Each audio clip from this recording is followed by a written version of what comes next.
Best એરિયામાં best location સાથે તમારી માટે મકાન લઈને આવી ગયો છું. જો એડ્રેસની વાત કરી દઉં તો સુરેન્દ્રનગરમાં 80 ફૂટ રોડ ઉપર ભક્તિનગર સર્કલની પાસે ઉમિયા માતાજીના મંદિરવાળો જે રોડ પડે છે ત્યાં રાયકાનગરમાં 112.50 વારનું પ્લોટ એરિયો છે. મકાન જોઈ લો, એકદમ ટનાટન રહેવાનું છે. 112.5 વારનું મકાન તમારી માટે લઈને આવી ગયો છું. તો ચાલો અંદર રૂબરૂ જઈને તમને મકાન બતાવી દઉં. અંદર એન્ટર થાવ એટલે સરસ મજાનું વિશાળ હેવી સ્પેસમાં ફળિયું તમને મળી રહેશે. સાથે સાથે પાણીની પણ ફૂલ સુવિધા અહીંયા ઉપલબ્ધ છે અને બે અલગ અલગ વોશરૂમ અને બાથરૂમ અહીંયા પણ મળી રહેવાના છે. તમને ઉપરની સાઈડ જોશો એટલે નાના એવા સ્પેસમાં અહીંયા પણ તમને માળિયું મળી રહેવાનું છે. સાથે વોશ બેઝ કહેવાય છે ને, ગેંડીની પણ સુવિધા અહીંયા મળી રહેવાની છે. તો ચાલો અંદર તમને રૂબરૂ મકાન બતાવી દઉં. ફળિયામાંથી જ્યારે તમે અંદર એન્ટર થશો એટલે જોઈ લો સરસ મજાનો વિશાળ બેઠક હોલ તમને મળી રહેશે. એ પણ અહીંયા ટીવી યુનિટ સાથે જોઈ લો સરસ મજાનું ટીવી યુનિટ પણ મળી રહેવાનું છે. આ બાજુ તમે જોશો એટલે આરામથી તમે સોફા મૂકી શકશો, ડાઇનિંગ ટેબલ મૂકી શકશો.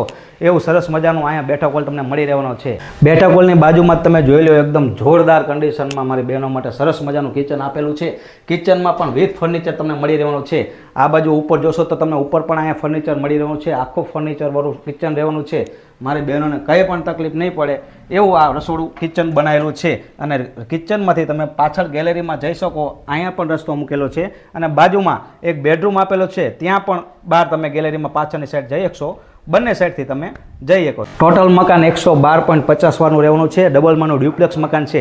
અહીંથી તમે જોશો એટલે બીજા માળે જવાની સીડી બહાર જ પડેલી છે. અને નાના એવો સ્ટોરેજ અહીંયા વિથ ફર્નિચર રહેવાનો છે. કિચનમાંથી તમે બહાર નીકળશો એટલે અહીંયા સરસ મજાનો બેડરૂમ આપેલો છે. બેડરૂમની કન્ડિશન તમે જોઈ લો, એકદમ ટકાટક ટીપટોપ રહેવાની છે. આ બાજુ તમે જોશો એટલે સરસ મજાનું ફર્નિચર સાથે તમને ઓલરેડી મકાન મળી રહેવાનું છે. આ જ પોઝિશનમાં તમારે મકાન જોતું હોય તો પહેલાં ધોરણે અમારો કોન્ટેક્ટ કરવો પડશે. ડિસ્પ્લે ઉપર નંબર અત્યારે જ આપું છું, અત્યારે જ કોન્ટેક્ટ કરી લે. ડબલ માળનું ડ્યુપ્લેક્સ મકાન છે. નીચેની સાઈડ તમે તમને બતાવી, ઉપરની સાઈડ પણ તમને મકાન બતાવી દઉં. ઉપર તમે એન્ટર થશો એટલે અહીંયા પણ તમે નાના એવો સ્ટોરેજ જોઈ શકો છો. ઉપરની સાઈડ નાના એવા સ્પેસમાં અહીંયા પણ તમને માળિયું મળી રહેવાનું છે. ઉપર તમે એન્ટર થાવ એટલે સરસ મજાનો બાળકો માટે અહીંયા લિવિંગ એરિયા આપેલો છે. લિવિંગ એરિયામાં તમને હવા ઉજાસ માટે અહીંયા બારી પણ મળી રહેશે. સાથે સાથે તમને કહી દઉં ફર્નિચર સાથે તમને કબાટ પણ મળી રહેવાનો છે. અને આ બાજુ ઉપરની સાઈડ તમે જોશો એટલે સરસ મજાના નાના એવા સ્પેસમાં માળિયું પણ મળી રહેવાનું છે. લિવિંગ એરિયાની બાજુમાં જ આપેલો છે બેડરૂમ. બેડરૂમની કન્ડિશન તમે જોઈ લો, એકદમ જોરદાર ટકાટક રહેવાની છે. અહીંયા હવા ઉજાસ માટે બારી પણ આપેલી છે. અહીંયા વોશરૂમ બાથરૂમ બંને જોઈન્ટ આપેલું છે. અને આ બાજુ તમે જોશો એટલે સરસ મજાનું ફર્નિચર સાથે કબાટ રહેવાના છે. ઉપર પણ તમને ફર્નિચર કબાટ અહીંયા મળી રહેવાના છે, નીચે પણ મળી રહેવાનું છે.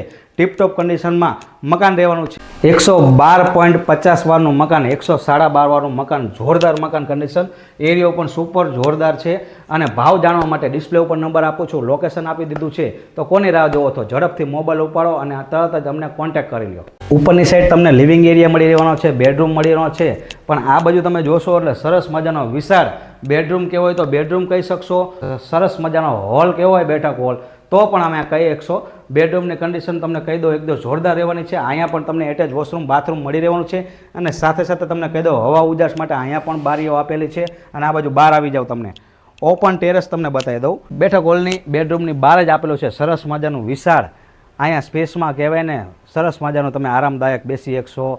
અહીંયા ખાટલો ઢાળીને આરામથી સૂઈ શકશો. ઓપન ટેરેસ સરસ મજાના લોકેશન સાથે અહીંયા મસ્ત મજાનું મકાન તમારી માટે લઈને આવી ગયો છું. તો પછી કોની રાહ જોવો છો? તમારા ફ્રેન્ડ સર્કલ કહેતા હતા કે મારે સારા એવા એરિયામાં મકાન જોઈએ છે, તો એકદમ બેસ્ટ લોકેશન માટે આ મકાન કહેવાય છે. 112.5 વારનું મકાન રહેવાનું છે મારો ભાઈ. અત્યારે તે ડિસ્પ્લે ઉપર નંબર આવી રહ્યો છે, તરત જ કોન્ટેક્ટ કરી લેજો. 3.3 કિલો વોલ્ટનું તમને અહીંયા સોલાર પણ મળી જવાનું છે. મકાન તો મળવાનું છે, પણ એની સાથે સાથે તમને કહી દઉં ફર્નિચર પણ આપવાનું છે અને સોલાર પણ આપીને જવાનું છે. તો પછી બેસ્ટ લોકેશનવાળા એરિયામાં સરસ મજાનું મકાન લઈને આવી ગયો છે તમારી માટે. 112.5 વારનું મકાન રહેવાનું છે ટોટલ. અને ધાબુ પણ તમે જોઈ લો, આખું સ્ટાઇલથી મળેલું છે, જેથી કરીને પાણીની પણ કંઈ પણ તકલીફ નહીં પડે. કે અહીંયા તમને ટીવી યુનિટ પણ મળી રહેવાનું છે, ફર્નિચર વિથ રહેવાનું છે મકાન. તો ડિસ્પ્લે ઉપર નંબર પણ આપેલો છે. અને એની સાથે હું તમને કહી દઉં કે 3.3 વોલ્ટનું તમને અહીંયા સોલર પણ મળી રહેવાનું છે. લાઇટ બિલની પણ ચિંતા નહીં રહે અને ફર્નિચરની પણ ચિંતા નહીં રહે તમારે. વહેલા તે પહેલાં ધોરણે અમારો કોન્ટેક્ટ કરી લેજો.